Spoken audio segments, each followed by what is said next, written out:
கலை உலகத்தின் முன்னணி முகங்களே, தயாரிப்பாளர்களாகிய நண்பர்களே, இயக்குனர் கௌதமன் அவர்களே, அவர் சார்ந்த தொழில்நுட்ப கலைநுட்ப கலைஞர்களே, பாசத்துக்குரிய பத்திரிகையாளர்களே, ஊடக உறவுகளே, உங்கள் அனைவருக்கும் எனது அன்பான வணக்கத்தை தெரிவித்துக் கொள்கிறேன். ஒரு 465 கிலோமீட்டர் சாலை வழியே பயணப்பட்டு இந்த விழாவுக்கு வந்திருக்கிறேன். அது ஒரு சாதனை அல்ல, கடமை அல்லது பொறுப்பு என்று நினைக்கிறேன். பொறுப்பு ஏன் என்றால், கௌதமன் எங்கள் சமகாலத்தில் மதிக்கத்தக்க ஓர் இயக்குனர் மற்றும் சமரசமில்லாத ஒரு போராளி. கலைத்துறையில் தமிழ் இன உணர்வோடும் மொழி உணர்வோடும் இயக்குகிறவர்கள் சிலர். அதிலும் அந்த இன உணர்வையும் மொழி உணர்வையும் வணிகத்திற்காக பயன்படுத்துகிறவர்கள் பலர். அந்த வணிக நோக்கம் இரண்டாம் பட்சமாகவும் லட்சிய நோக்கம் முதல் பட்சமாகவும் திகழ வேண்டும் என்று தன்னை அர்ப்பணித்துக் கொண்டு அதற்காகவே தன்னை கரைத்துக் கொண்டிருக்கிற இயக்குனர் கௌதமன் எனக்கு பிடிக்கும். என் சகோதரன், என் இளைய தம்பி என்று நான் கௌதமனை கொண்டாடுவேன். அதனால் கௌதமன் வெற்றி பெற வேண்டும், அவர் படைப்புக்கு அவர் இட்டிருக்கிற உழைப்பு கொண்டாடப்பட வேண்டும் என்பதற்காக நான் வந்திருக்கிறேன். நான் இந்த விழாவில் வந்து பேசுவதனாலோ அவர் பெருமைகளை இங்கு உச்சி உகந்து பாராட்டுவதனாலோ இந்த படத்திற்கு பெரு வெற்றி கிடைத்துவிடும் என்று நான் நினைக்கவில்லை. இந்த படத்தின் வெற்றியில் எனக்கும் பங்கிருக்கிறது என்று சொல்லிவிட்டு போகவே நான் வந்தேன். மற்றபடி ஒரு படத்தின் வெற்றி என்பது இந்த மாதிரி விழாக்களால் தீர்மானிக்கப்படுவதல்ல, இந்த மாதிரி ஒரு பத்திரிகை சந்திப்புகளால் மட்டுமே தீர்மானிக்கப்படுவதல்ல. இன்றைக்கு திரைப்பட உலகத்தினுடைய நோக்கும் போக்கும் ரொம்ப துன்பப்படுகிற நிலையில் இருக்கிறது என்பதை நீங்கள் அறிவீர்கள். எனக்கு முன்னாலே பேசிய தயாரிப்பாளர் நண்பர் ஒரு அழகான கருத்தை சொன்னார். 200 படங்கள் வெளிவருகிற பொழுது 10 படங்கள் தான் வன்முறையற்று இருக்கின்றன என்ற கருத்தை சொன்னார். இன்னொரு கருத்தையும் அதன் உட்பொதி பொருளாக நீங்கள் சொல்லி இருக்க வேண்டும். அதை நான் சொல்கிறேன். 200 படங்கள் வந்தால் 10 படங்கள் மட்டும்தான் வெற்றிக்கு பக்கத்தில் இருக்கக்கூடிய படங்களாக இருக்கின்றன என்பதையும் நீங்கள் சொல்லி இருக்க வேண்டும். அதற்கு என்ன காரணம் என்று நீங்கள் யோசித்து பார்த்தால், படையாண்ட மாவீரனுடைய கதையையும் திரைக்கதையையும் வாழ்வியலையும் அதன் வெளியீட்டையும் நீங்கள் தொடர்புபடுத்தி அதை உணர முடியும் என்று நான் நினைக்கிறேன். படையாண்ட மாவீரனுக்கு ஒரு பெரிய பலம் இருக்கிறது. அந்த பலத்தை சொல்வதற்கு முன்னால் நிகழ்கால படங்கள் பலவற்றின் பலவீனத்தை நான் சொல்ல வேண்டியவராக இருக்கிறேன். அந்த பலவீனங்கள் ஒன்றிரண்டல்ல. நம்மிடையே மிகப்பெரிய நடிகர்கள் இருக்கிறார்கள், மிகப்பெரிய தயாரிப்பாளர்கள் இருந்தார்கள், இன்னும் இருக்கிறார்கள், மிகப்பெரிய ஒளிப்பதிவாளர்கள் இருக்கிறார்கள், மிகப்பெரிய தொழில்நுட்ப வல்லுநர்கள் இருக்கிறார்கள். ஆசியாவின் சிறந்த திரையரங்குகள் தமிழ்நாட்டில் இருக்கின்றன. இவ்வளவு இருந்தும் படங்கள் 200 படங்களில் ஏன் 10 படங்கள் மட்டுமே ஓடுகின்றன? 190 படங்கள் ஏன் பின்வாங்குகின்றன என்பதை சற்றே யோசித்து பார்த்தால், இவர்கள் வாழ்க்கையை பார்த்து சினிமா எடுக்காமல் படங்களை பார்த்து பல பேர் சினிமா எடுக்கிறார்கள். படம் என்பது பிம்பம், வாழ்க்கை என்பது நிஜம். இரத்தமும் கண்ணீரும் வேர்வையும் கலந்த ஒரு உண்மையான பிம்பம்தான் வாழ்க்கை. அந்த வாழ்க்கையிலிருந்து நீ உன்னை கடந்து போன வாழ்க்கை, நீ தொட்ட வாழ்க்கை, நீ துன்புற்ற வாழ்க்கை, உன்னை துன்பப்படுத்திய வாழ்க்கை, அல்லது சக மனிதனை துன்புறுத்தி சென்ற வாழ்க்கை, இவற்றை நீ படமாக எடுத்தால் ஒரு கனெக்டிவிட்டி, ஒரு தொடர்பு தன்மை இருக்கும் ரசிகனுக்கும் திரைக்கும் இடையில். அந்த தொடர்பு தன்மை அருந்து போனதனால், அந்நியப்பட்டு போனதனால், வாழ்க்கையோடு சம்பந்தம் இல்லாமல் போனதனால் பல படங்கள் அந்நியப்பட்டு போய்விட்டன என்று நான் நினைக்கிறேன். இன்னொரு முக்கியமான செய்தி, தங்கர் பச்சான் போன்ற தீவிரமான திரைக்காதலர்கள் அறிவார்கள். தமிழ்நாட்டில் தமிழர்கள் 8 கோடி மக்கள் இருக்கிறார்கள். 6 கோடி பேர் இருந்த பொழுது ஒரு 75 விழுக்காட்டு மக்கள் திரைப்படம் பார்த்தார்கள். 7 கோடி பேர் வருகிற பொழுது அது 60% குறைந்து விட்டது. 8 கோடி பேர் இருக்கிற பொழுது சினிமா பார்ப்பவர்களின் எண்ணிக்கை ஒரு 35-40 லட்சமாக குறைந்து விட்டது. என்ன காரணம் என்று கேட்டால், திரைப்படத்தை பார்ப்பதற்கான காதல் இருந்தது போய்விட்டதா என்று நமக்கு சொல்ல தெரியவில்லை. ஆனால் சினிமா தொழில்நுட்பத்தால் துண்டாடப்பட்டிருக்கிறது. கவியரசு கண்ணதாசன் சொல்லுவார், தம்பி, மீன் தண்ணீருக்குள் சுவாசிக்கிறதே உனக்கு ஆச்சரியமாயில்லை? எனக்கு அது கூட ஆச்சரியம் இல்லை. தண்ணீரில் சுவாசிக்கிற மீன் தண்ணீரிலேயே குழம்பாகி உயிர் விடுகிறதே, அதுதான் எனக்கு ஆச்சரியமாக இருக்கிறது என்பார். தொழில்நுட்பத்தால் வளர்ந்த சினிமா தொழில்நுட்பத்தாலே தன்னை தாழ்வு செய்து கொள்வதும் அல்லது மெல்ல மெல்ல ஒரு ஓரமாக அழுகிக் கொண்டிருப்பதும் வருந்தத்தக்க செய்திகளாக நான் நினைக்கிறேன். எல்லோரும் இருந்தார்கள் என்று சொன்னேன் அல்லவா? நடிகர்கள், தயாரிப்பாளர்கள், தொழில்நுட்ப கலைஞர்கள், ஒளிப்பதிவாளர்கள், இசையமைப்பாளர்கள், பாடலாசிரியர்கள் என்று நறும் திறமைகள் பெற்ற பல பேர் திரையுலகில் வாழ்ந்து கொண்டிருக்கிற பொழுது எது இல்லை என்று கேட்டால், கதாசிரியன் என்ற ஜாதியை கொன்றது யார்? திரைக்கதை என்று ஒரு ஜாதி இருந்ததே, அவர்களை வழித்து எடுத்தது யார்? வசனகர்த்தா என்று ஒரு இனம் இருந்ததே, அவனை மடித்து வெளியேற்றியது யார்? ஒரு திரைக்கதைக்கு மூலக்கதை ஆசிரியன், திரைக்கதை ஆசிரியன், வசனகர்த்தா, துணை இயக்குனர், இயக்குனர் என்று பலதரப்பட்ட 10 மூளைகளால் செழுமைப்படுத்தப்படுவது ஒரு சினிமா. இந்த 10 மூளைகளால் செழுமைப்படுத்தப்பட வேண்டிய சினிமா, செழுமைப்படுத்தப்பட்ட சினிமா, அப்படி இருந்தும் தோல்வி கண்ட சில சினிமா, ஆனால் 10 மூளைகளால் இயக்கப்பட்ட போது பெரும்பாலும் வெற்றி கண்ட சினிமா இந்த தோல்வியடைவதற்கு காரணம் தமிழர்கள் திரையுலகில் திரை அரங்கத்திற்கு சென்று பார்க்கிற எண்ணிக்கை குறைந்து விட்டது. இந்த நம்பர் ஆஃப் ஆடியன்ஸ் என்று சொல்லப்படுவது குறைந்திருக்கிறது. ஒரு திரையரங்கில் 760 இருக்கைகள் இருக்கின்றன. முதல் படம் முதல் நாள் ஒரு பெரிய படம் வெளியாகிற பொழுது நான் கேட்கிற கேள்வி, திரையரங்கத்தில் எத்தனை இருக்கை? 760. எத்தனை பேர் இருக்கையில் இருப்பவர்கள் எத்தனை பேர்? 210. பெரிய படத்துக்கு இது முதல் காட்சிக்கு 210. இதற்கு காரணம் தமிழர்கள் எண்ணிக்கை உள்ளே வருவது குறைந்து விட்டதா? சினிமாவை பற்றிய பிரமை முடிந்து விட்டதா? சினிமா என்ற ஒரு பெரிய மாயாஜாலம், அதை விட்டு தமிழர்கள் வெளியே வந்து விட்டார்களா?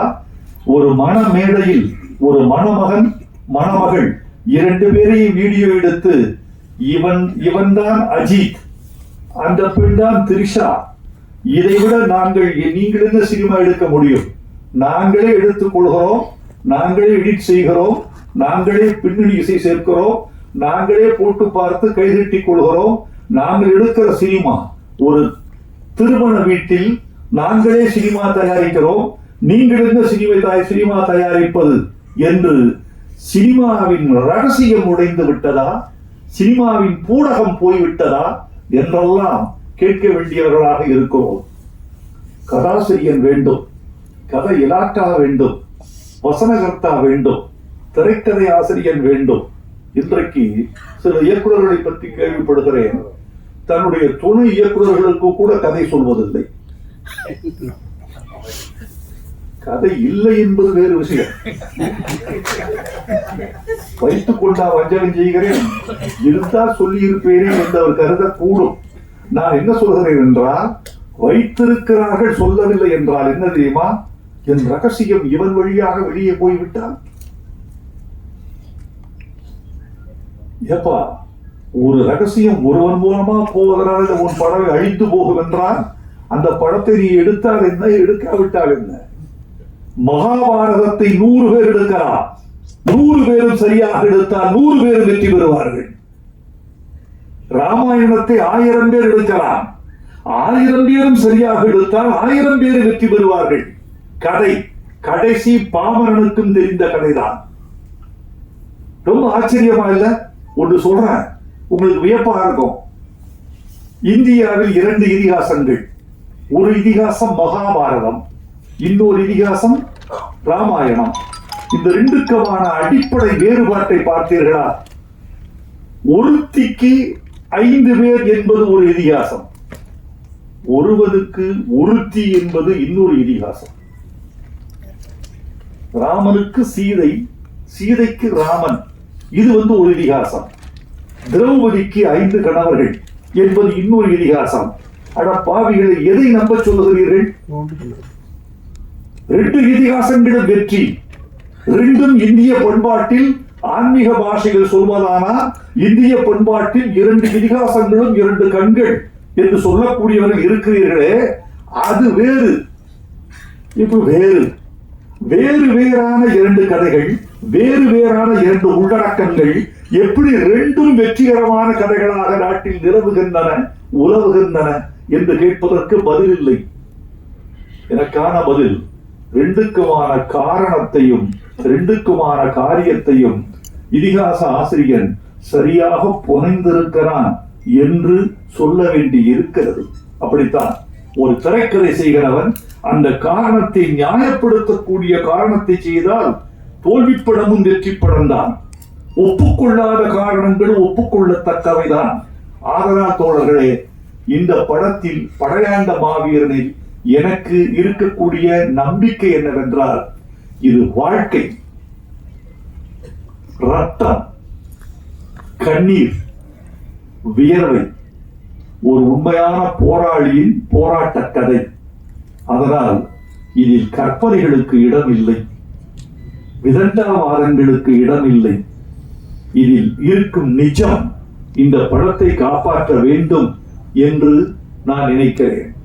நான் வாழ்த்துவதனாலேயே ஒரு படம் வெற்றி பெறுவென்றால் எல்லா விழாக்களிலும் என்னையே அழைத்திருப்பார்கள். நான் மட்டுமல்ல, ரஜினிகாந்த் வாழ்த்தினால் எல்லா படமும் ஓடும் என்றால், அவர் படம் பார்த்தாலே எல்லா படமும் ஓடிவிடும் என்றால், எல்லா படத்திற்கும் அவரையே அழைத்து நாம் எல்லா படங்களையும் போட்டு காட்டலாம். அப்படி ஒரு 10 பேர் இருந்தால் ரொம்ப வசதி. அப்படியெல்லாம் அல்ல. இந்த படத்தினுடைய வெற்றி என்பது படத்தை பொறுத்தது, பார்க்க வருகிற தமிழர்களை பொறுத்தது என்றுதான் நான் கருதுகிறேன். படத்துக்கும் பார்வையாளனுக்கும் மத்தியில் படைத்தவன் எவனும் நிற்க முடியாது, இடமில்லை. இவனுக்கும் இந்த திரைக்கும் இந்த பார்வையாளனுக்கு மத்தியில் கடவுளே வந்தாலும் கூட கன்வின்ஸ் பண்ண முடியாது. அதை அவன் தான் பண்ணணும். அதை நம்முடைய கௌதமன் செய்திருப்பார் என்று நினைக்கிறேன். எனக்கு இன்னொரு நம்பிக்கை கௌதமன், நான் எழுதியிருக்கேன் தமிழ் படங்கள்ல நிறைய ஃபோக்லோர் என்று சொல்லக்கூடிய நாட்டுப்புற கதையாடல்கள், மலையும் மம்பட்டியான், கரிமேடு கருவாயன், இன்னும் சில படங்கள் இப்படி வந்திருக்கு. இந்த 2 படங்களும் அமோக வெற்றி. கரிமேடு கருவாயன் மதுரையில் வாழ்ந்த பாத்திரம். மலையூர் மம்பட்டியான் சேலத்தில் வாழ்ந்த பாத்திரம். சந்தன வீரப்பன் சந்தனக்காட்டில் வாழ்ந்த பாத்திரம். இப்படி வாழ்ந்த பாத்திரங்களின் அசகாய சூரத்தனங்கள் என்றைக்குமே மக்களால் கொண்டாடப்படும். அப்படித்தான் இந்த வடையாண்ட மாவீரன் படமும் கொண்டாடப்படும் என்ற நம்பிக்கையால், என் பழைய நம்பிக்கையால் இந்த படம் வெற்றி பெறும் என்ற நம்பிக்கையை நான் உங்களுக்கு ஊட்டி செல்கிறேன். வெற்றி பெற வேண்டும் என்று நான் விரும்புகிறேன். இது வெற்றி பெற்றே தீரும் என்றெல்லாம் நான் போலி வாக்குறுதிகள் கொடுத்துவிட்டு செல்ல வேண்டும் என்று விரும்பவில்லை. ஒலிபெருக்கிக்கு முன்னாலாவது மனிதன் உண்மை சொல்ல வேண்டும். நல்ல விஞ்ஞானிகள் இருந்தால், நான் அடிக்கடி சொல்லுவேன், நல்ல விஞ்ஞானிகள் இருந்தால் ஒரு ஒலிபெருக்கி கண்டுபிடிக்க வேண்டும். நீங்கள் என்ன பொய் சொன்னால் அவன் மூஞ்சியில் ஷாக்கடிக்க ஒரு ஒலிபெருக்கி இருந்தால் நாட்டில் பல நன்மைகள் நடந்துவிடும். முதல்ல பாராளுமன்றத்தில் வைக்கணும், சட்டமன்றத்தில் வைக்கணும், பொது மேடைகளில் வைக்கணும். அதை பொய் சொன்னால் அது முகத்தில் வந்து ஷாக்கடிக்கும். அதனுடைய அலைகள் உண்மைக்கு மட்டும்தான் அது ஏற்றுக்கொள்ளும், பொய்யை ஏற்றுக்கொள்ளாது என்று வைக்க வேண்டும். எனவே நண்பர்களே, எனக்கு இன்னொரு நிறைய சொல்லலாம் உங்ககிட்ட. நீண்ட சொற்பொழிவாக இது ஆகிவிடக் கூடாது என்ற கவனத்திலும் நான் இருக்கிறேன். கௌதமன் வீட்டுக்கு வந்த பொழுது, கௌதமன் எப்போ வந்தா நீ வரலாம்ப்பா, நம்ம வீடு நீ வாப்பா. கௌதமன் எனக்கு ஒன்றும் பெரிய வியாபார பேச்சுவார்த்தையோ இவ்வளவுதான் பணம் கொடுக்கணும், நீ கொடுக்கறத வாங்கிக்கிறேன், நீ கொடு, கொடுக்கும்போது கொடு, கொடுக்கறத கொடு. ஏன்னா அவன் தமிழன், உண்மையான தமிழர். தமிழ்நாட்டில் பிறந்ததால் மட்டுமல்ல தமிழன், தமிழ்நாட்டில் பிறந்ததெல்லாம் தமிழன் நினைக்காதீங்க. நிறைய மாடு கோழி நிறைய பிறக்குது. தமிழ்நாட்டில் பிறந்ததெல்லாம் தமிழன் அல்ல. இன்னொரு தமிழருக்காக தன் உயிரில், உடம்பில், வாழ்வில், பொருளில் எவன் பங்களிப்பு செய்கிறானோ அவன்தான் தமிழன். அப்படிப்பட்ட பங்களிப்பு செய்யக்கூடிய வீரன் நம்முடைய கௌதமன். ஆனா பழகி பார்த்தா குழந்தை மாதிரி இருப்பார், வெளியே பார்த்தா வீரன், களத்தில் வீரன், அணைத்துக் கொண்டால் குழந்தை.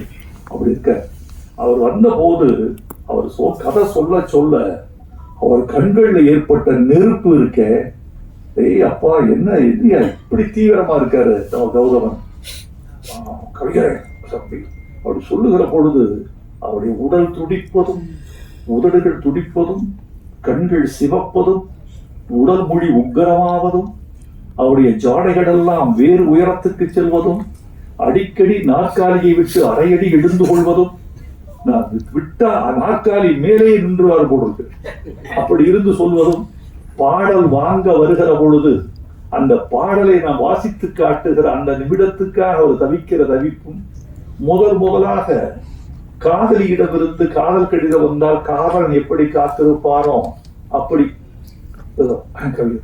பாட்டு இல்லையா? நான் படிச்சு காட்டுறேன், காட்டுங்க, படிச்சு காட்டுற இந்த படையாண்ட மாவீரா மாவீரா மாவீரா வாவா வீரா மாவீரா பாட்டை கேட்கும் போதெல்லாம் அப்படியே துடிச்சிட்டாரு மனுஷன். நான் அப்படி நினைச்சேன், எனக்கு பல பாடல்கள் ஒரு 7000 பாட்டு கொடுத்துருக்கோம், வந்திருக்காங்க பல பேர். இதுல 90 பேர் உணர்ச்சி இல்லாம வாங்கிட்டு போவாங்க.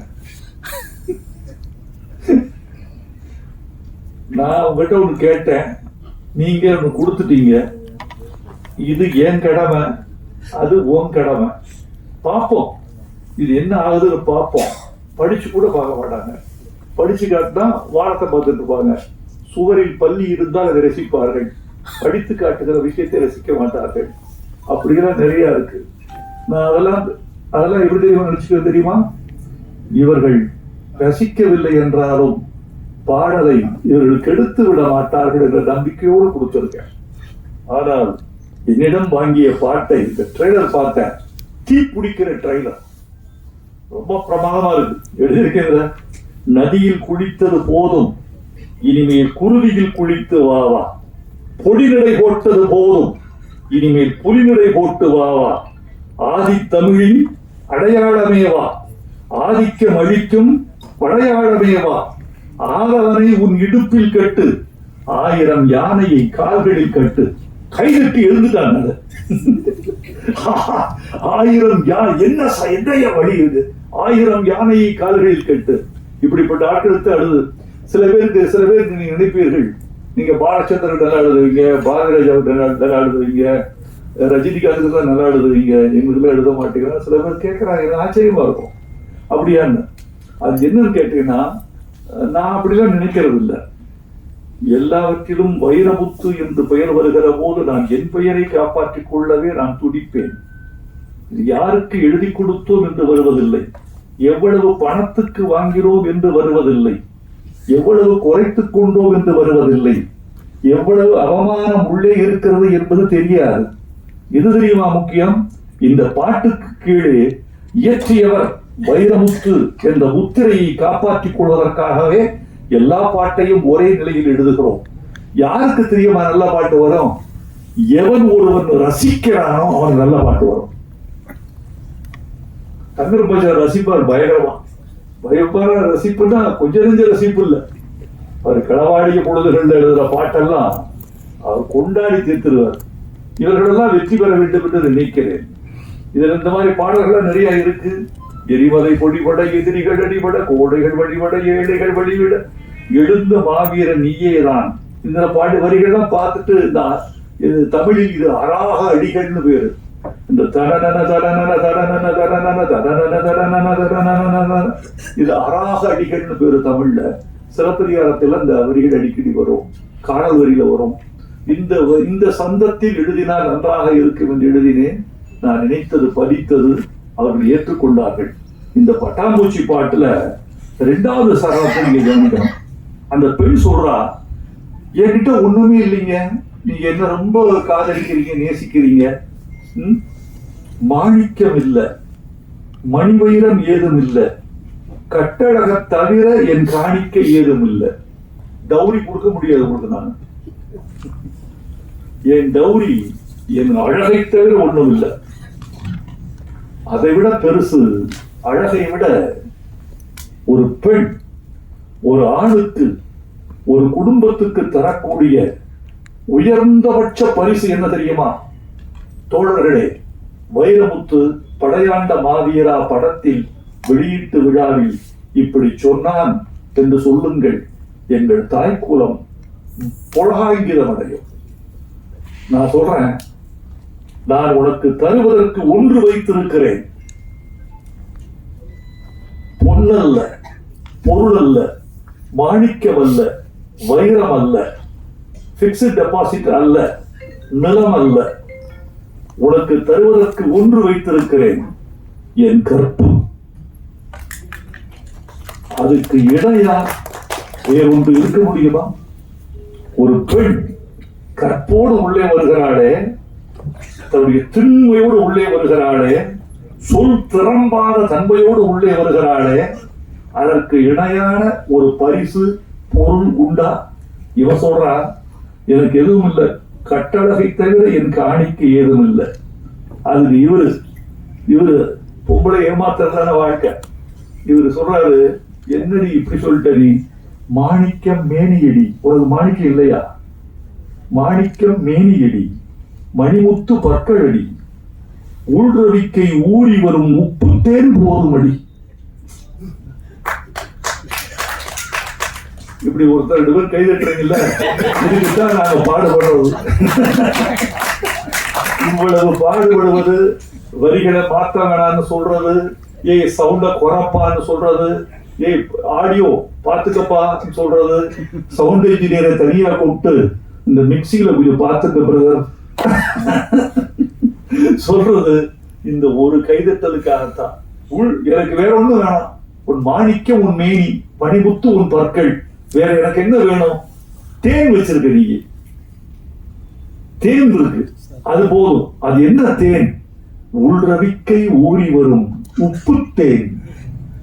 வேர்வைக்கு வைரமுத்து வைத்த இன்னொரு கவிதை பெயர் உப்பு தேன். இப்படி எல்லாம் எங்கேயாவது தெளிச்சிட்டு போவோம். கண்டுபிடித்து ரசித்தார் அவன் தான் கடவுள்.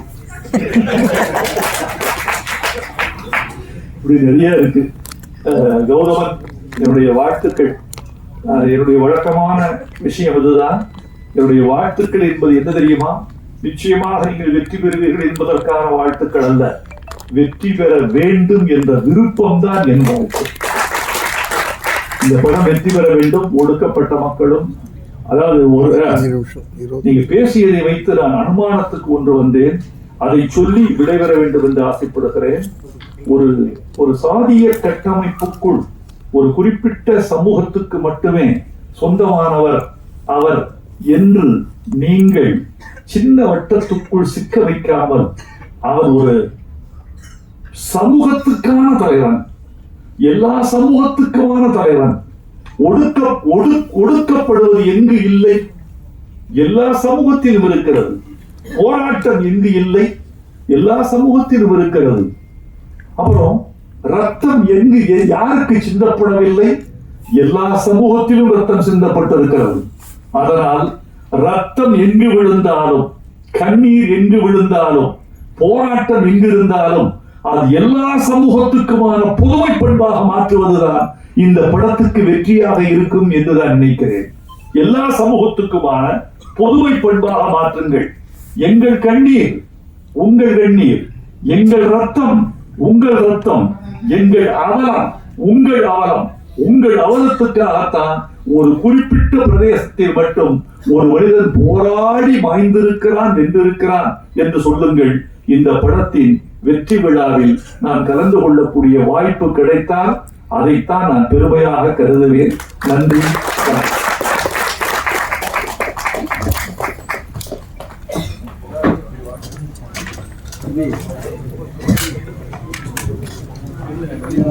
இன்னும் முடியல, ஃபங்க்ஷன் முடியல. இன்னும் 15 minutes இருக்கு. உட்காருங்க ப்ளீஸ். அனைவரும் அமரும்படி கேட்டுக்கொள்கிறோம்.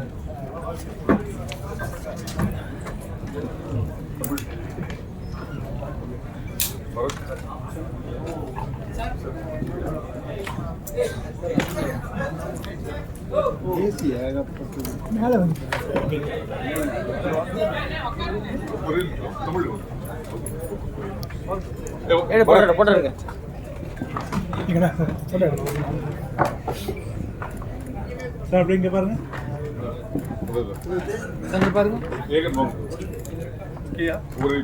ஓகே நவீன் சார் அப்படிங்க பாருங்க. ஓகே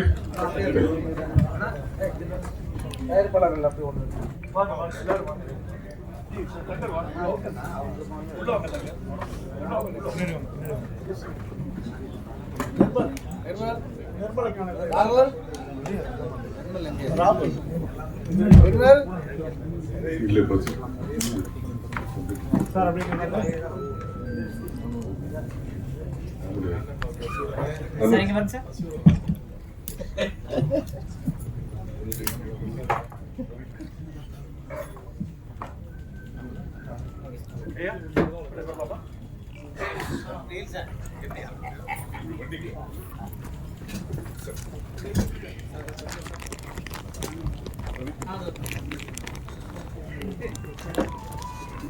எங்கள் கவி பேரரசுக்கு என்னுடைய நெஞ்சம் நிறைந்த நன்றிகள்.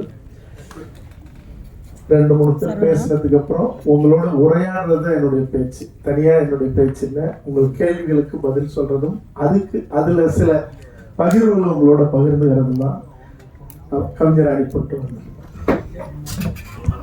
அடுத்ததாக தயாரிப்பாளர் திரு சரவணராஜா அவர்கள்.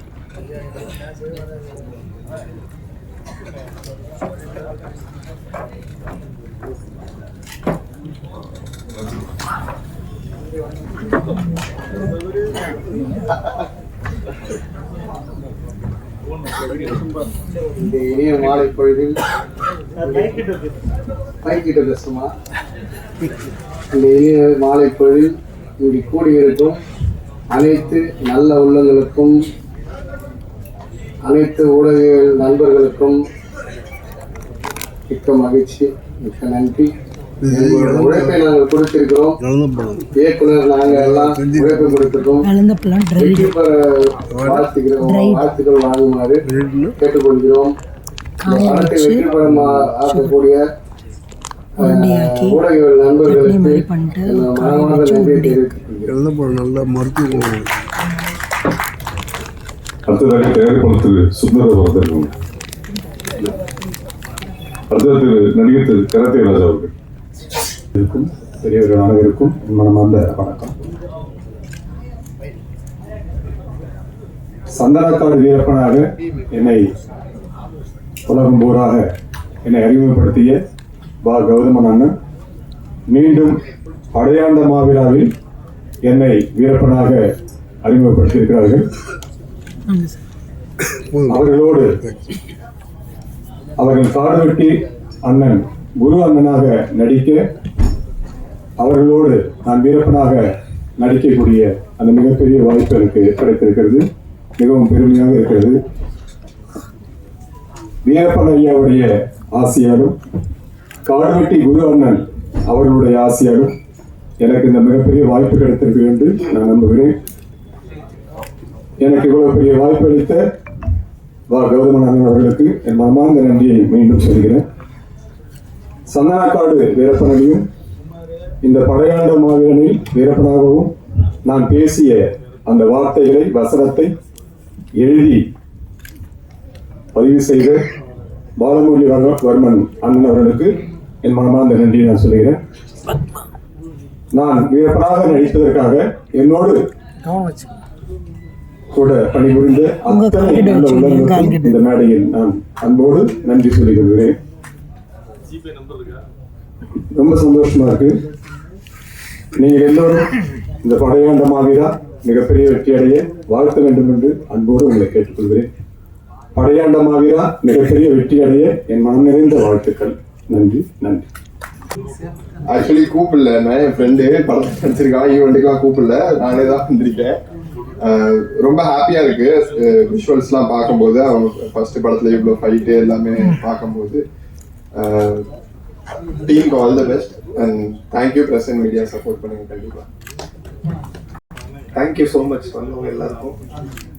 கம்மிங் 19th படம் ரிலீஸ், எல்லாரும் சப்போர்ட் பண்ணுங்க. இது என்னோட முதல் படம். ஃபைட்லாம் பண்ணியிருக்கேன், பார்த்துட்டு எப்படி இருக்குன்னு சொல்லுங்க. நன்றி. நன்றி. மாலை வணக்கம். படையாண்ட மாவீரா இந்த படத்தோட ஸ்கிரிப்ட் கொடுக்குற முதல் கௌதமன் வந்து எனக்கு கொடுத்தாரு. கௌதமன் எனக்கு வந்து இந்த தமிழ் தேசிய காலத்தில் நாங்கள் பயணித்த காலத்தில் எனக்கு கௌதமன் உட்பட அதில் நிறைய அண்ணன்கள் வந்து நமக்கு சொந்தமானாங்க. அதில் கௌதமன் ஒருத்தர். கௌதமன் எனக்கு ரொம்ப பிடிக்கும். காரணம் என்னன்னா, அவர் அந்த கிண்டியில் நடத்தின ஒரு ஆர்ப்பாட்டமும் ஜல்லிக்கட்டுக்காக மாதிரி நடந்த ஆர்ப்பாட்டம்லாம் அவர் பார்த்து ரொம்ப அது ஒரு உணர்வாக எந்த ஒரு எதிர்பார்ப்பு இல்லாமல் தமிழக மக்களுக்காக ஒரு போராடக்கூடிய ஒரு போராளி. அந்த வேலை ஒரு முதல்ல இந்த ஸ்கிரிப்டை கொண்டு வந்து கொடுத்த உடனே நான் என்னுடைய நிறுவனத்தில் நான் ஒரு பாலிசியாகவே வச்சுருக்கேன், எந்த ஜாதிய படமும் எடுக்கிறது இல்லை அப்படின்றது ரொம்ப தெளிவாக இருக்கேன். அப்போ முறையாக வந்து அண்ணன் வந்து இந்த பல ஸ்கிரிப்டை என்கிட்ட கொடுத்தோன்னா நான் படித்து பார்த்தேன். படித்து பார்த்தா ஸ்கிரிப்ட் நல்லா இருந்தது. பட் என்னன்னா, எனக்கு ஒரு சந்தேகம் என்னன்னா, எனக்கு வந்து காடுவெட்டி குருவனை பற்றின இமேஜ் வந்து அவருடைய பிம்பம் எனக்கு வேற மாதிரி ஒன்று இருந்தது. என்னன்னா, மகாபலிபுரத்தில் அவர் பேசின வீடியோக்கள் அதிகமாக வந்து அந்த யூடியூப்ல வரும். நான் பார்த்துருக்கேன். அப்போ வந்து நான் அவர் வந்து ஒரு ஜாதி தலைவர் போல அவ்வளோதான் அவரை பற்றின நமக்கு புரிதல் இருந்தது. அப்போ எனக்கு இப்படி எழுதியிருக்காரு, இது உண்மையா இல்லை இவர் மிகைப்படுத்தி எழுதியிருக்காரா அப்படின்றதுக்காக நான் என்ன பண்ணேன், பாலமுரளி வர்மன் அடிக்கலான்னு பார்த்தேன். அவர்தான் வசனம். அப்போ அவரே போய் எப்படி கேட்குறது அப்படின்ட்டு அப்புறம் கலைஞர் கால் பண்ணேன். அவரும் அந்த தஞ்சாவூர் மாவட்டத்தை சேர்ந்தவன்றனால கலைஞர் கால் பண்ணேன். கலைஞர்கிட்ட கேட்டேன், ஆனால் இந்த மாதிரி நான் இந்த மாதிரி புக்கு கொடுத்தாரு அவர் எப்படி அப்படின்றலாம் கேட்காம காடுவெட்டி கொடுக்குறவங்கலாம் யார், அவருடைய பின்புலம் என்ன அப்படின்றது அப்போ கேட்கும்போது அவர் சொன்னது எனக்கு ஆச்சரியமா இருந்தது.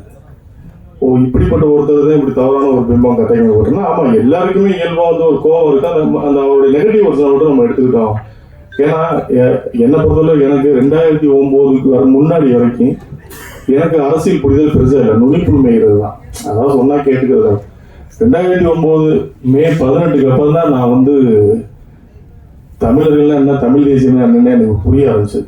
அதுக்கப்புறம் வந்து தலைவரை பத்தி படிக்கிறேன். படிச்சதுக்கு அப்புறம் இப்படி ஒரு தலைவனா இவர் இதுக்காக போராடி இருக்காரான்னு தெரிஞ்சுக்கிட்டதுக்கு அப்புறம் அன்னைக்கு நான் வந்து தலைவர் வந்து பிரபாகரன் உள்ள தலைவனை எடுத்துக்கிட்டு இப்போ வரைக்கும் அந்த தலைவர் அவர் தான். இனியும் அவரே தலைவர்.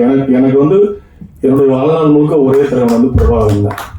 அவர் தலைவர். அப்படி அவரை தலைவனா ஏற்றுக்கிட்ட நாங்க வந்து ஜாதிய இதுக்குள்ள வந்து சாதிக்கு அப்பாற்பட்டவர், ஜாதிக்குள்ள எந்த ஜாதிக்குள்ளேயும் வந்து நம்ம. ஆனா இங்க நம்ம தமிழ் சமூகத்துல என்ன ஆயிடுச்சுன்னா, இங்க இருக்க ஜாதிய தலைவர்கள் எல்லாருமே வந்து ஒரு ஜாதிக்காக போராடினவங்க இல்லை, தமிழ் மக்களுக்காக போராடினவங்க. அவங்க வந்து அவங்களை எடுத்து பிரதிநிதிப்படுத்திக்கிட்டாங்க. இவங்க எங்க ஜாதி தலைவர் ஒரு முக்கியமானவர் அப்படின்னு எடுத்துக்கிட்டாங்க. அவங்க தமிழர்களுக்காக தான் போராடிருக்காங்க. நம்ம தான் வந்து அப்படி எடுத்துக்கிட்டு அவங்க ஜாதிய தலைவர் தான் அவங்க கட்டமைக்கப்பட்டிருக்கோம். பட் அப்படி நான் வந்து ஜாதி அப்பாற்பட்டவங்க, மதத்துக்கு அப்பாற்பட்டவங்க. மதத்தை வந்து என்னோட மதத்தை பார்த்தீங்கன்னா, மதம்ன்றது வந்து அவங்க நம்பிக்கை. எனக்கு ஒரு விஷயம் பிடிக்குது, நான் நம்புறேன். அது இல்லைன்னு சொல்றதுக்கு வந்து யாருக்கு உரிமை கிடையாது, ஒரு வன்முறையாக தான் பார்க்குறேன். எனக்கு எங்க அம்மா வந்து நான் தெய்வமா பார்க்குறேன். அதை நான் வந்து பகுத்தறிவுன்ற முறையில வந்து இல்லை இறந்து போனவங்க எப்படி தெய்வமாக முடியும் அப்படின்னு நீங்க சொன்னீங்கன்னா அது எனக்கும் தெரியும். பட் அது என்னோட நம்பிக்கை. எனக்கு பிடிச்ச ஒரு நம்பிக்கையை நீங்க வந்து இல்லைன்னு மறுக்கிறத வந்து அது வன்முறையாக தான் பார்க்குறேன். அதனால வந்து மதமும் அவங்கவுங்க விருப்பப்பட்ட கடவுளுக்கு கொடுக்குறாங்க. அது அவங்க அப்படித்தான் பார்க்குறேன். நீ இதை தான் கும்பிடக்கூடாதுன்னு சொல்றதுலேயே எனக்கு உடன்பாடு. நான் அப்படித்தான். அப்போ காடுவெட்டி குருவனோட ஸ்கிரிப்டை படிச்சதுக்கு அப்புறம் ஒரு நல்ல மனிதன் எப்படிலாம் வந்து புறக்கணிக்க இந்த சமூகத்தால் வந்து அவர் வந்து தவறாக கட்டமைக்கப்பட்டிருக்கு அப்படின்னு பார்க்கும்போது ரொம்ப கஷ்டமா இருக்கு. இப்படிதான் நம்ம தமிழ் சமூகத்துல மறைக்கப்பட்ட தலைவருடைய வரலாறு நிறைய இருக்கு. நெய்வேலியில ஒரு என்எல்சிக்காக போராடினப்ப பர்டிகுலரா ஒரு கம்யூனிட்டிக்காக போராடல, ஒட்டுமொத்த தமிழர்களுக்காக போராடின. அன்னைக்கு வந்து என்எல்சின்னு ஒன்று வந்துருந்துச்சுன்னா அன்னைக்கு வந்து அந்த மக்கள் எவ்வளவு பாதிக்கப்பட்டிருப்பாங்க நமக்கு எல்லாருக்குமே தெரியும். அப்படிப்பட்ட ஒரு தலைவர் அப்படின்றது அது படிச்சதுக்கு அப்புறம் தான் எனக்கு தெரிய வந்தது. அதுக்காக நான் ரொம்ப வருத்தப்படுறேன். என்னன்னா வந்து நான் தான் சொல்றேன், 2009 அப்புறம் தான் தலைவர் பத்தியே தெரிஞ்சுக்க ஆரம்பிச்சேன். அதுக்கு முன்னாடி எல்டிடின்னு ஒன்று இருக்கு, சண்டை போட்டு இருக்காங்க, ஸ்ரீலங்காவில் ஒரு பிரச்சனை போயிட்டு இருக்கு அப்படின்னு தான் தெரியுமே தவிர 2009 அப்புறம் இங்க நம்ம அண்ணன்கள் எல்லாரும் வந்து ஜாதி இல்லைன்றதுக்கு நான் இன்னொன்று கூட உங்களுக்கு எடுத்துக்காட்டு சொல்லுவேன். தலைவர் பிரபாகரனுக்காக நின்ற நம் தலைவர்கள் அண்ணன் திருமாவளவன் அண்ணா இருக்கட்டும், அண்ணன் சீமான் அண்ணா இருக்கட்டும், அண்ணன் வேலுமுருகன் இருக்கட்டும், ஐயா ராமதாஸ் இருக்கட்டும், அன்புமணி அண்ணா இருக்கட்டும், இயக்குநர்கள் அமீன் அண்ணா இருக்கட்டும், தங்கப்பச்சன் அண்ணா இருக்கட்டும், சேரன் அண்ணா இருக்கட்டும், வெற்றிமாறன் எல்லாருமே எல்லா ஜாதிக்கு அப்பாற்பட்ட தலைவர் பிரபாகரனுக்காக பின்னாடி தலைவர்கள் தான். ஸோ தமிழ் தேசியத்தை ஏற்றுக்கொண்டவர்கள் வந்து ஜாதிக்குள்ள வந்து நிற்க மாட்டாங்கன்னு நான் நம்புறேன். அதுக்காக நீங்க ஜாதியே இல்லையானா இருக்கு, அங்கங்க இருக்கு, அது ஒழிக்கப்படையணுன்றது தான் நம்ம ஆசை. இந்த படத்தை பொறுத்தவரை நான் பார்க்கும்போது, நான் படம் எடுத்ததுக்கு அப்புறம் சொன்னதுக்கு அப்புறமும் படம் எடுத்ததுக்கு அப்புறமும் நான் பார்த்தப்ப இது வந்து ஒரு ஜாதிய படமா இல்லை, காடுவெட்டி குழுவனோட வாழ்க்கை பாருங்க. அவருடைய வாழ்க்கை, அவர் வாழ்ந்த வாழ்க்கை அது உண்மையாவே எல்லாரும் தெரிஞ்சுக்க வேண்டிய. ஒரு மனிதன் எப்படி நேர்மையா வாழ்ந்திருக்காரு, நேர்மையா வாழ்ந்ததுக்காக அவர் எவ்வளவு வஞ்சிக்கப்பட்டிருக்காரு. இவ்வளவு செல்வாக்குல இருந்த ஒரு மனிதன் வந்து தனக்குன்னு எதுவுமே சேர்த்துக்காம, தன் குடும்பத்துக்குன்னு எதுவும் வைக்காம, தன்னை மக்களுக்காகவே அர்ப்பணிச்ச ஒரு தலைவர்ன்றது இந்த படத்தை பார்த்த அது இவர் மிகைப்படுத்தி சொல்லியிருக்கலாம் கூட. அது தோன்றப்பதான் கிராஸ் செக் பண்ணும்போது இல்லை உண்மைதான், அவர் அப்படிதான் இருந்தாலும். அதுக்கப்புறம் நான் இந்த பக்கம்லாம், நான் தருமபுரி பக்கம்லாம் அப்படி அடிக்கடி என்னோட சொந்த வேலையா அங்கே போறதுக்கான வாய்ப்பு இருக்கேன். அப்போ போகும்போது பார்ப்பேன் காடுவெட்டியார் ரசிகர் மன்றம் சொல்லி யங்ஸ்டர்ஸ் வச்சிருப்பாங்க. அப்போ ஒரு சினிமா பிரபலம் இல்லாத ஒரு தலைவருக்கு ரசிகர் மன்றம் வச்சிருக்காங்கன்னா அப்போ எந்த அளவுக்கு வந்து இளைஞர் மத்தியில் அவர் போய் சேர்ந்திருக்காரு ரொம்ப பிரமிப்பா இருந்தது.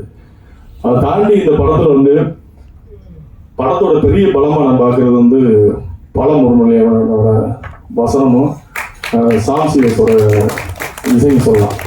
மிக பிரமாதம் பண்ணியிருப்பாரு பின்னணி இசை.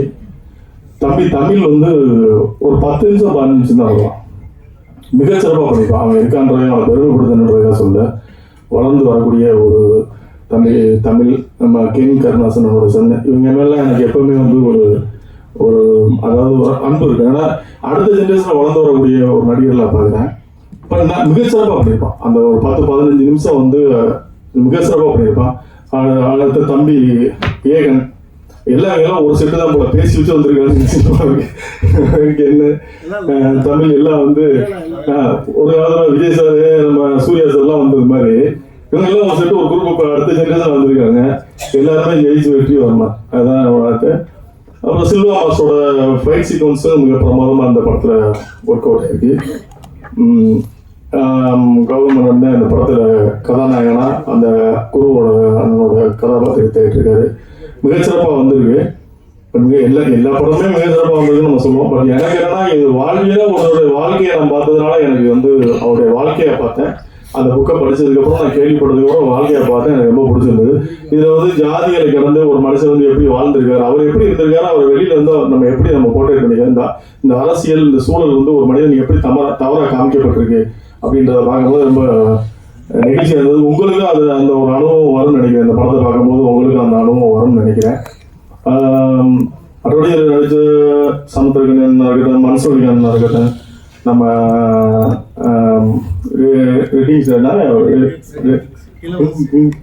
இளவரசன் எல்லாருமே சிறப்பாக அவங்க கதாபாத்திரத்தை சிறப்பாக பண்ணியிருக்காங்க. இவ்வளோ நேரம் காத்திருந்து இந்த நிகழ்ச்சியாக காத்திருந்தவங்க அனைவருக்கும் நன்றியை தெரிவித்து இந்த படத்திற்கான வாழ்த்துக்களை தெரிவித்து விடைபெறுகிறேன். நன்றி, வணக்கம். ரொம்ப அயற்சியோட இருக்குங்க. அங்கே யாரும் தம்பி பேசிட்டே இருக்குங்க. அந்த கேமராவில் அது பதிவாகும்ல, பேசுறாங்க அங்கேயும் பேசுறீங்க. அப்போ அதெல்லாம் அந்த கேமராவில் பதிவாகும்ல? ஆகாது. சரி, உங்களுக்கு நன்றி. முதல்ல நான் ஊடகத்துறை முன்பு வந்து இந்த நிகழ்வு நிகழ்த்தப்படுது. கௌதமனுக்கு வந்து நீங்களாம் உதவணும். அந்த இடத்துக்கு வந்தது அதுக்காக தான். ஒரு பணம் பண்ணுறதுக்காக தவிர ஏதோ ஒரு சினிமா செய்யணும், நம்ம வந்து புகழ் பெறணும்னு வராங்க. அப்படி திரைத்துறைக்கு வந்ததில்லை கௌதமன். கௌதமன் ஒரு தமிழனா இருக்கிறதால தான் அவன் சினிமாவை தேர்ந்தெடுத்திருக்கான். இந்த தமிழர்களுக்கு எதிராக நடக்கிற அரசியலாகட்டும், அடக்குமுறையாகட்டும், வன்முறையாகட்டும், மொழிக்கு எதிராக, இந்த மண்ணுக்கு எதிராக எது நடந்தாலும் அதை கேட்குற ஒரு தமிழன். தமிழ்னாலே அமைதியாக இருப்பார். ஏன்னா அப்படிதான் இருக்கு. இங்க ஒடுக்கப்படுறது வந்து தமிழர்கள் தான். தமிழ்நாட்டில் அழிக்கப்படுறதும் ஒடுக்கப்படுறதும் தமிழ் மொழி தான். அதே மாதிரி பிடுங்கப்படுறதும் அழிக்கப்படுறதும் தமிழ் நிலங்கள் தான். இதுதான் நீங்க புரிஞ்சுக்கணும். இதுக்கெல்லாம் எதிராக அதை பாதுகாப்பதற்காக அவ்வப்போது தமிழ் மண்ணில் தோன்றிய மனிதர்கள் நிறைய இருக்காங்க. அவங்க தான் வந்து இலக்கியமாகளாகவும் எப்போதாவது ஒரு முறை திரைப்படமாகவும் வராங்க. தொடக்க காலங்களில் அதில் எந்த சிக்கலும் இல்லை. எப்போ வந்து வேற்றுமொழிக்காரர்கள் பிழைக்க வந்தவர்கள் முதல்ல இந்த தமிழ்நாட்டில் அந்த அதிகாரத்தை பிடிக்கிறதுக்கு அவன் கையில் எடுக்கிறதுனா இந்த மொழியை நல்லா கற்றுக்கிறது. இங்கே வாழக்கூடிய தமிழர்களை விடவும் நல்லா அந்த மொழியை, இலக்கியத்தை கற்றுக்கிறது, அவனுடைய வரலாற்றை கற்றுக்கிறது, அதன் மூலமாக இந்த அரசியலை ஆட்கொள்கிறது. இதுதான் தொடர்ந்து நடந்துட்டு இருக்கு. இதுதான் நடக்கும்.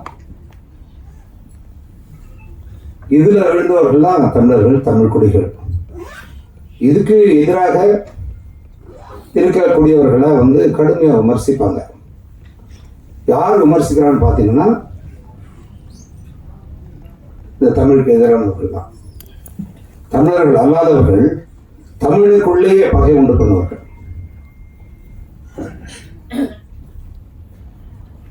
இந்த காணொலியை சும்மா அப்படியே கையாளுக்கு பேசியில் பார்க்கறது, இல்லை தொலைக்காட்சியில்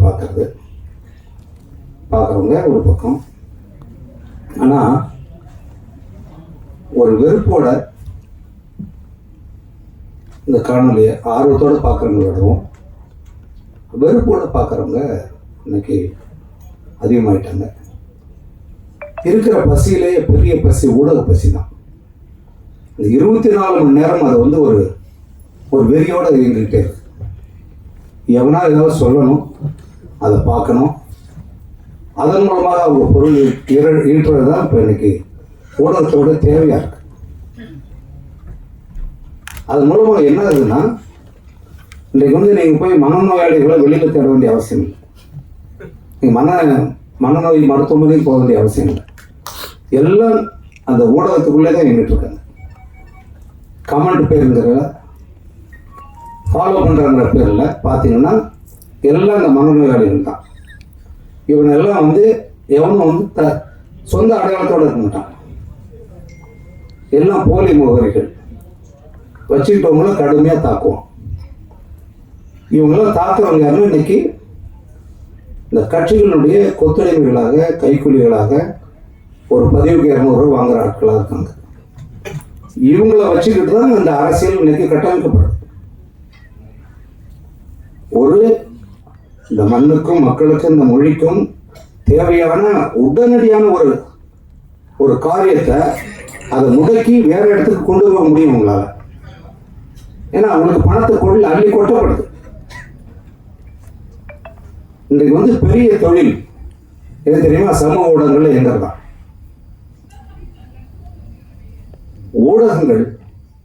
ஊடகங்களாக இருந்த வரைக்கும் இந்த சிக்கல் இல்லை. இந்த ஊடகங்கள் ஒரு கட்டத்தில் அரசியல்வாதிகளால் அப்படியே கொஞ்சம் கொஞ்சமாக அவங்களுடைய கைக்குள்ள அவங்களுடைய கட்டுப்பாடுகளுக்குள்ள வர ஆரம்பிச்சது. காசு கொடுக்குறவங்களுக்கு பெரிய அளவில் செய்தி வரும். எதை போடணும் போடக்கூடாது இதெல்லாமே போச்சு. அப்படி அடுத்த கட்டத்தில் நல்ல விலை சமூக ஊடகங்கள் வந்தது. அதாவது ஒரு 10 பத்திரிகைகள் 5 தொலைக்காட்சிகள் சொன்ன கருத்தை தான் நீங்கள் பார்க்கணும் அப்படிங்கிற இடத்துல சமூக ஊடகங்கள் ஒன்று வந்துச்சு. ஒவ்வொரு தனி மனிதனும் அவனுடைய கருத்தை பதிவு பண்ணலாம், அவன் எதை பற்றியும் பேசலாம்னு வந்துச்சு. அதன் மூலமா நல்லது நடக்குதான்னு பார்த்தீங்கன்னா உங்களுக்கு தெரியும். இன்னைக்கு எல்லாரும் டாக்டர் தான். வாட்ஸ்அப்ல டாக்டர், யூடியூப்ல டாக்டர். நீ எதை பத்தி பேசலாம், என்ன வேணாலும் செய்யலாம். இதுக்கு இடையில தான் இந்த உண்மையான செய்திகள் படாத பாடுபடும். எப்படி வந்து உண்மையிலேயே இந்த மக்களுக்கு, இந்த இனத்துக்கு, இந்த மொழிக்கு, இந்த சமுதாயத்துக்கு நம்ம ஏதாவது நம்முடைய அரசியல் மூலமாக பங்களிப்பு செய்யணும், இந்த மக்களாட்சியின் மூலமாக உள்ள போய் தேர்தல் அரசியலுக்குள்ள இருந்துதான் செய்யணும்னு வர்ற ஒருத்தன் உள்ள வந்தானா அவனை தாக்குதல் பண்ணி காலி பண்ணிட்டோம். அது செய்ய முடியாது. அது செய்யறதோ யாருன்னா இந்த 200 ரூபாய் கேஸ் தான் இருந்தான். தவிர அந்தந்த கட்சி அவங்கள அப்படி சிந்திக்க விடாம பண்ணி வச்சிருக்கு. எது சொன்னாலும் வந்து பின்னாடி பேசிட்டு இருப்பான். இப்ப இதுக்குள்ள இருந்து வரணும்ல, ஒரு நல்ல அரசியல் தலைவர் வரணும்ல. வரணும் யார் நட்டோம்? அதே மாதிரி ஒரு நல்ல சினிமா இங்க வந்து வெற்றி பெற்றதை விடவும் மக்களுக்கு பயன்படாத இருக்கிற, எப்படி நீங்க ஒரு உணவகத்தில் சாப்பிட்டு அங்கே கை தொடச்சிட்டு வரீங்களோ அடுத்து உங்களுக்கு தெரியாது. அடுத்த வேலை வந்து நான் என்ன சாப்பிட்டோன்னு தெரியாது. அப்படிப்பட்ட படங்கள் தான் இந்த மக்களுடைய பணத்தை அப்படி இருக்கு. அதில் தான் உங்களோட நேரத்தை தொலைச்சிருக்கீங்க. அப்படிப்பட்ட படங்கள் தான் கொண்டாடப்படுது. அப்படிப்பட்ட நடிகர்கள், இயக்குநர்கள் இவங்களை தான் வந்து இன்னைக்கு பெரிய அரசியல்வாதிகள்கிட்ட இருக்கிற பணத்தை விட அவங்ககிட்ட தான் அதிகமாக இருக்கு. அண்ணன் ஒன்று சொன்னாரு, சொல்லுவாருன்னு நினைச்சேன், அது வேற எங்கேயோ ஓட்டார். இத்தனை துணை தொழில்நுட்பங்களோட, கதாசிரியர்களோட, எல்லாரோட துணையோட உருவாகிற ஒரு திரைப்படைப்பு ஏன் இன்றைக்கு தோல்வி அடையுது அப்படின்றது காரணம் என்ன? மக்கள் வந்து பார்க்காதால இல்லை, அப்படிப்பட்ட படைப்புகள் இல்லாதால் தான். அந்த படைப்புகள் மக்கள்கிட்ட போய் சென்றடையாதது காரணம் இந்த ஊடகங்கள் தான். அது காரணம் என்ன? நடிகர்கள் தான். நடிகர்கள் தான் என்ன, ஒரு 4-5 நடிகர்கள் 7 நடிகர்கள் இருக்காங்கன்னா அவங்க விரும்புகிற படம் தான் அந்த படம். அவங்க தான் முடிவு செய்யறாங்க. கதையெல்லாம் தேவையில்லை, ஒன்றும் கிடையாது. நீங்கள் எல்லாத்தையும் பார்க்குறீங்க. எதுக்கு கேமரா தூக்கிட்டு ஓடுறீங்க? காலையில் 3 மணிக்கு காட்சி போடுறீங்க, அந்த சினிமாவை போய் காட்டிக்கிட்டு இருக்கீங்க, மக்கள் கருத்துன்னு கொண்டாடுறீங்க. ஒரு நல்ல சினிமா யாராவது போய் எடுத்துருக்கீங்களா? நீங்கள் அவங்களுக்கு கருத்தை கேட்டுருக்கீங்களா? அந்த படத்தில் என்ன இருந்து போறீங்க நீங்கள்? 500 கோடி வசூல் பண்ணும். இன்னைக்கு உங்க கவலை ஏன் இந்த படம் எவ்வளவு வசூல் பண்ணுங்க? இந்த படம் எப்படி இருக்குன்னு சொல்றான்னா, இல்லை இந்த படம் 400 கோடி வருங்க. எல்லாரையும் இப்படி சிந்திக்க விட்டது யார்? அதுக்கு இடையில படையாண்டமாக என்ன செய்யும்? குரு அப்படிப்பட்ட ஒரு ஆள். மாவீரன் குரு அவரோடலாம் நாங்கள் பழகிருக்கோம். அரசியல்வாதியாக இல்லை, ஒரு தமிழனாக மிக இளைய மனதுடைய ஒருத்தர். இது 91ஆம் ஆண்டுன்னு நினைக்கிறேன், 92ஆ தெரியல. சுரேஷ் கமிட்டி வேலை பார்த்துங்க, மறுமலர்ச்சி இருந்தால் தெரியல. அவர் வந்து 35-38 ஆண்டுகள் நினைக்கிறேன். அந்த படத்தில் நான் பணியாற்றிருக்கேன் ஒளிப்பதிவாளராக. தமிழில் மட்டுமில்லை, இந்தியாவில் வந்து வெளியான ஒரு வணிக சினிமா அந்த எல்லைக்குள்ள ஒரு மிகச்சிறந்த ஆகச்சிறந்த ஒரு படைப்பு மறுமலர்ச்சி படம். நீங்கள் இப்பவும் பார்க்கலாம். அந்த படம் தமிழ்நாட்டுடைய ஒரு நிலப்பகுதியில் இருக்கக்கூடிய ஒரு சாதிக்குள்ளே இருக்கிற ஒரு சின்ன ஊருடைய தலைவரை பற்றி தான் பேசுது. அதுக்குள்ள ஒட்டுமொத்த தமிழ் மண்ணோட தமிழ் பண்பாட்டுடைய கலாச்சார சாரம் அதுக்குள்ள இருக்கும். யாருக்குள்ளேயும் எந்த பகைமையும் இல்லாமல், வன்முறை, தீண்டாமை எதுவுமே இல்லாமல் பெண்களை மதிக்கிற ஒரு மனிதன் குறித்த ஒரு படம் அது. அது யாராவது காயப்பிடிச்ச அந்த படம் கோயம்புத்தூர்ல 120ஆம் நாள் நான் பாடத்தேன். அந்த படம் ஏதோ ஒரு படப்பிடிப்பு போயிருந்தேன். எனக்கு படம் போய் எனக்கு பார்க்கவும் நேரம் இல்லை. அப்போல்லாம் ஒரு 2 படம் 3 படம் நான் படப்பிடிப்பில் இருந்துகிட்டே இருப்பேன். ஏன் அதை சொல்கிறேன்னா, ஒரு நிலப்பகுதியில் இருக்கக்கூடிய அங்கே இருக்கக்கூடிய அந்த மக்கள் குறித்த அரசியலுக்கு தலைவனாக இருக்கக்கூடியவர்களை பற்றி படம் எடுத்தால் அது சாதி படம் சொல்லக்கூடாது. அப்படி சொல்லி நீங்கள் ஒதுக்கிட பார்க்குறீங்க. அதை செய்யறதெல்லாம் யாருன்னு தெரியும். அதனால நீங்கள் ஒரு படத்தை ஒதுக்கிட்டு நினைக்காதீங்க. ஏன்னா இந்த படம் வந்து அதுக்குள்ள என்ன இருக்குன்னு எனக்கு தெரியாது. ஆனால் மாவீரன் குரு அவர்களுடைய வாழ்க்கை எனக்கு தெரியும். எனக்கு ரொம்ப வியப்பாக இருந்துச்சு. இந்த படத்தை வந்து கதையை எடுக்கிறாங்கன்னொடனே இப்படி நிறைய பேர் இருக்காங்க, நிறைய பேர் எடுக்க வேண்டியிருக்கு. தமிழ் மண்ணில் மறைக்கப்பட்ட ஒரு பெரிய மாமனிதர்களுடைய வரலாற்று நிறைய நம்ம செய்ய வேண்டியிருக்கு. இந்த படத்தை சரியாக மக்கள்கிட்ட கொண்டு போகணுங்கிறது, அதை கொண்டு போக நீங்கள் தவறுற மாதிரி எனக்கு தெரியும். தவறுறதுன்னா வேண்டுமென்றே இல்லை, இது சரியாக போய் சேரணும். ஏன்னா காலம் மிக குறைவாக இருக்கு. இது வந்து ஒரு படம் முடிஞ்சு வரும்போது நிறைய செய்தி ஒரு படம் அதான் சொன்னேன்லங்க, ஒரு ஹோட்டலில் போய் தலைப்பகடி பிரியாணியில் போய் சாப்பிட்டுட்டு வெளியில் வந்தோடனே தொடச்சி வர மாதிரி இருக்கக்கூடாது. அடுத்த வழி அது உங்களோட ஏதோ ஒரு செய்தியை கடத்தணும், அடுத்த தலைமுறைக்கு ஒன்று கடத்தணும், உங்களை எந்த வகையிலாவது சிந்திக்கணும், ஒரு மாற்றத்தை உருவாக்கணும். அதுதான் படைப்பு. அப்படி ஒரு படைப்பாக இது இருக்கணும்னு நான் நினைக்கிறேன். ஏன்னா எல்லாரும் பேசுனதை பார்த்தா வைரம் தண்ணன் வந்து அவர் இடத்துக்கு தகுந்த மாதிரி பேசுவார், அவர் இடத்துக்கு தகுந்த மாதிரி பேசுவார், ஆளுக்கு தகுந்த மாதிரி எழுதுவார், எல்லாம் அது அதோட.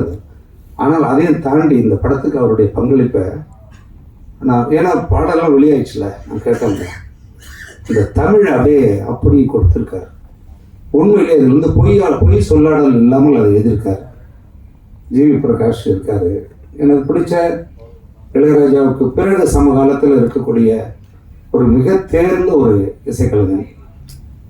அப்புறம் பாருங்க, இந்த அவ்வளவு நடிகர்கள் இருக்காங்க. நிறைய நடிகர்கள் இருக்கிறதால ஒரு படத்தை பார்க்கணும்னு அவசியம் இல்லை. தேவைப்படாத மக்களுக்கு அவசியம் இல்லாத படங்கள் தான் நிறைய நடிகர்கள் இருப்பாங்க பொதுவாக. இப்படி ஒரு நல்ல ஒரு கருத்தை சொல்லக்கூடிய ஒரு படத்துல எல்லாரும் இருக்காங்க. ஒரு என்ன சொல்றதுன்னா, ஒண்ணுமே இல்லாத ஒரு படத்தை வந்து பின்னாடி சொல்லிக்கிட்டே இருப்பாங்க. அப்படி படம் செய்வாங்க, என்னென்னமோ நடக்கும். அது திட்டமிட்டு நடக்குது. இங்க யாருக்குள்ள எந்த ஒரு விரோதமும் கிடையாது. குருவுடைய அரசியல் என்னன்னா, இந்த ஒடுக்கப்பட்ட விளிம்புநிலை தலித் மக்களுக்கான ஆதரவோடு தான் அவருடைய அரசியல் இருந்துச்சு. ஆனால் அவர் வந்து அந்த சாதிக்கு எதிரானவர்களாக கட்டமைச்சது யாருன்னா, இந்த 2 சமுதாயத்தையும் பிரிச்சு ஓட்டு வாங்கி பிழைப்பு நடத்துற அதிகாரத்தை தக்க வச்சிருக்கிற இந்த அரசியல் கூட்டம் தான் இவங்களுக்குள்ளே தொடர்ந்து அந்த ரத்தத்தை குடிச்சு அதிகாரத்தை சுவைச்சுக்கிட்டு இருக்கு. அதெல்லாம் இப்போ வேஷம் கலந்துக்கிட்டு இருக்கு. கொஞ்சம் கொஞ்சமாக அந்த வேஷம் கலந்துக்கிட்டு இருக்கு. இந்த படம் அந்த வேஷத்தை இன்னும் அதிகமாக கலைக்கும்னு நான் நினைக்கிறேன். குறிப்பாக சொல்லணும்னா, அவங்க வந்து இந்த படத்தில் நிறைய பணம் சம்பாதிச்சு நம்ம எடுத்துகிட்டு போகணும் அப்படிங்கிறதுக்காக இவங்கள நான் இப்போ தான் பார்க்குறேன் இடையில. அதுக்காக இவங்க வரல.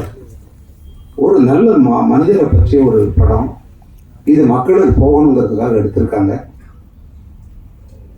அது மக்கள்கிட்ட போகணுங்கிறதா என்னோட விருப்பம். ஒரு சரியில்லாத ஒரு படம் ஓடக்கூடாதுன்னு சொல்றாங்க. அது எதுக்கு ஓடணும்? அது தேவையில்லை. அப்புறம் வந்து ஒரு ஆள் நடிக்கிறதாலேயே நீ நல்லா பெரிய ஆளாக வரணும் அப்படின்னு சொல்றது. எப்படி நடிக்கிறான்னு பாருங்க முதல்ல, அப்புறம் பெரிய ஆளாக வரணும்னு சொல்றாள். அப்படிதான் இருக்கணும் யாரானாலும். கௌதமனுக்கு வந்து இது ஒரு, ஏன்னா கௌதமன் வந்து நீ மறந்துருப்ப கௌதமன், எனக்கு நினைவு இருக்கு. இங்கே தான் குமரன் காலனி இங்கே இருக்கு, இங்கே இருக்கு. அதில் 4வது தெருவில் பாலு ஆனந்த் அப்படின்னு ஒரு இயக்குனர், அவரோட நான் ஒரு படம் நான் எடுத்து வெளிவராத படம் அது ஒன்று தான். அந்த படம் பாதிலே நின்றுச்சு, எடுக்கல. ஒரு 4 நாள்லேயே நின்று போச்சு. அது 92வா 92 எவ்வளோ காலம், 33 வருஷம் ஆண்டா, 35 38 அந்த ஆண்டுல நான் பார்க்குறேன் ஒரு பையன் வந்து விழுந்து கதறான், நடிச்சு காட்டுறான். 15-16 வயசு தான் இருக்கும். அதுவும் விழுந்து அப்படி இப்படி கதை சிவாஜி மாதிரி நடிக்கிறான், வாய்ப்புக்கு என்ஜாய் பண்ணி காட்டுறான். அது ஓரமாக நிற்கிறான். யாருதான் அந்த பையன்? என்னடா நடிக்க வாய்ப்பு தெரிய வந்த ஒரு கௌதமன். அன்னையிலேருந்து நான் பார்க்குறேன். அவங்க கௌதமனுடைய இயக்கத்தில் நான் ஃபோட்டோகிராஃபி பண்ணேன். அப்புறம் என்னோட அவர் உதவியாளராக இருந்தார். இன்னும் ஒரு நல்ல நட்பில் தான் நாங்கள் இருக்கோம். இன்றைக்கு இருக்கிற அரசியல் தமிழ் போராளிகள்லாம் பார்க்குறீங்க நீங்கள். அதில் வந்து அவங்களுடைய தளத்தில் இருந்துக்கிட்டு அதே ஒரு கருத்தியலோட எது வந்தாலும் நான் அதை தான் செய்வேன்றவங்க வேறு, காலத்துக்கு தகுந்த மாதிரி தன்னை மாற்றிக்கிறவங்க வேறு. கௌதமன் அப்படிலாம் இல்லை. அவன் எடுத்த அந்த தமிழ் தேசிய கொள்கையில் அப்படி நிற்கிற ஒரு ஆள். அவங்க அப்பா வந்து ஒரு கம்யூனிஸ்ட், ஒரு பெரிய ஒரு தொண்டர். அவர் ஒரு பெரிய தோழர். அவங்க அப்பா கௌதமனுடைய இந்த குணத்தெல்லாம் கொடுத்துருக்கிறது அவங்க அப்பா தான். அதுதான் அந்த படத்தை வந்து கொடுத்துருக்கு. ரொம்ப மகிழ்ச்சி உங்களோட. இது வந்து எல்லா கருத்தையும் சொல்கிற மேடை இல்லை. முதல்ல இதை ஏன் நான் திரும்ப திரும்ப திரும்ப சொல்கிறேன்னா, இந்த மனநோயாளிகள் ஒரு படத்தை பார்க்காம உங்க கருத்தை சொல்லாதீங்க. படத்தை பாருங்க, சரியில்லைன்னா சொல்லு, சரியில்லைன்னு சொல்லு. அது சிக்கலே கிடையாது. ஒரு குறிப்பிட்ட சாதியை பற்றி ஒரு படம் வருது, அதில் நடிக்கிறதுன்னா அதுக்காக அது இருக்கிற ஒரு முட்டாள்தனம் இருக்குல்ல, அது கூடாது. அதை செய்ய வைக்கிறது யாருன்னு நான் சொல்லிட்டேன். இதில் நம்முடைய பிள்ளைகள் வந்து பலியாகக்கூடாது. தொடர்ந்து இதே தீண்டாமை குறித்து எடுக்கிற இப்போ என் படம் ஒன்று என் பையன் நடித்தான், பேருந்தும் பெருங்கோவம்னு ஒரு படம். அந்த படம் பார்த்துருக்கீங்களா நீங்கள்? இன்னைக்கு இருக்கிற தீண்டாமை குறித்து மிக முக்கியமான ஒரு படம். எவ்வளவு முக்கியமான ஒரு சினிமா அது யாராவது அதை பாராட்டணுங்களா? அதாவது தீண்டாமைக்குள்ளே இருக்கிற தாழ்த்தப்பட்ட குடியிலிருந்து ஒருத்தன் போராடி அதுக்கு எதிராக உயர் சாதிக்கு எதிராக போராட்ட படங்கள் நிறைய வந்தது. அந்த படம் அதுக்கு மேல இருக்கிற உயர்குடியில் இருக்கிற ஒருத்தன் அந்த ஆணவ கொலைக்காக அவன் பாதிக்கப்பட்டு அவன் அந்த மக்களுக்காக வந்து போராட்டம் அப்படி ஒரு படம் வந்துச்சு. ஆனால் அது யாருமே பேசல. யார் யாரெல்லாம் இந்த தீண்டாமைக்காக குரல் கொடுக்குறாங்களோ, இந்த தலித் மக்களுக்காக நாங்கள் தான் படம் எடுக்கிறோம்னு சொல்றாங்களோ, அவங்களாம் கூட அது யாரும் வந்து பார்க்கல, அதை பற்றி பேசவே இல்லை. அப்போ இது என்ன மாதிரியான அரசியல் நடந்துட்டு இருக்கு? இந்த சினிமா வச்சு வேற என்ன பிழைப்பு பண்ணிட்டு இருக்கீங்க? அந்த பிழைப்பு இந்த படத்துக்குள்ள வரக்கூடாது. இது ஒரு பொதுவான